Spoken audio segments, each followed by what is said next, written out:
একটাই, মানে আমরা অনেক দিন দীর্ঘ 2022-এ আমরা ফিজিক্যাল ক্লিয়ার করেছিলাম, তারপর আমাদের রিটেন হয়, তারপর আমাদের ভাইভা হয়।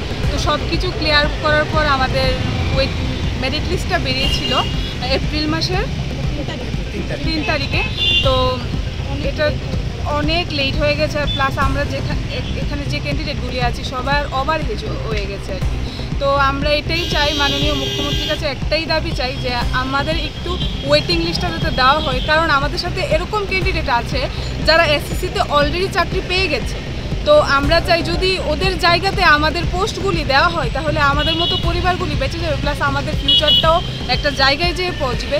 তো এই দাবিতে আমরা সম্মিলিত হয়েছি। আর আরেকটা দাবি, যেহেতু আমাদের যে ইন্টারভিউ প্রসেসিংটা অনেকটা লেট হয়েছে, 3 বছর লেগেছে, এটা যদি মুখ্যমন্ত্রী আমাদের এজ রিল্যাক্সেশনটা একটু দিত, নেক্সটে যেই আসবে 916টা পোস্ট আসবে ওরা জানিয়েছে, তো এটাতে যদি সবাইকে এজ রিল্যাক্সেশনটা দিত তাহলে সবাই মানে উপকৃত হতাম, আমরা সবাই আবার ইন্টারভিউ দিতে পারতাম।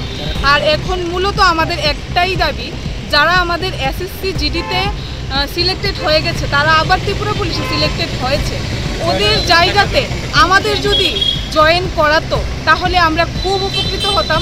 মুখ্যমন্ত্রীর কাছে আবেদন রাখছি, আমাদের যে 2022 সালে ত্রিপুরা পুলিশের নোটিফিকেশন এসেছিল, সেই নোটিফিকেশনের মাধ্যমে আমরা ফিজিক্যাল কোয়ালিফাই করি। ফিজিক্যাল কোয়ালিফাই করার পর দীর্ঘ 1 বছর পরে আমাদের রিটেন এক্সাম হয়েছিল। রিটেন এক্সাম হওয়ার আরও দীর্ঘ 1 বছর পরে আমাদের ভাইভা হয়। ভাইভা কমপ্লিট হওয়ার পরে গত এপ্রিল মাসের 3 তারিখ ত্রিপুরা পুলিশের ফাইনাল মেরিট লিস্ট পাবলিশ করা হয়।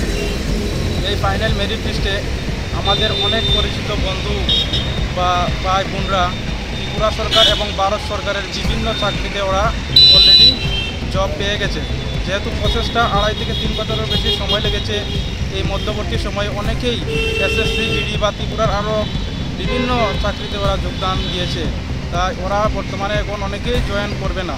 সেই জায়গায় যদি আমরা যারা দীর্ঘ মেহনত করার পরে 1-2 নাম্বার বা কিছু পয়েন্ট নাম্বারের কারণে আমরা ফাইনাল মেরিট লিস্টে আমাদের নামের তালিকা জায়গা করতে পারিনি, আমাদেরকে যদি ওয়েটিং লিস্ট দেওয়া হয় তাহলে আমাদের অনেকটা পরিবার উপকৃত হবে এবং আমরা আমাদের পরিবারের পাশে দাঁড়াতে পারবো।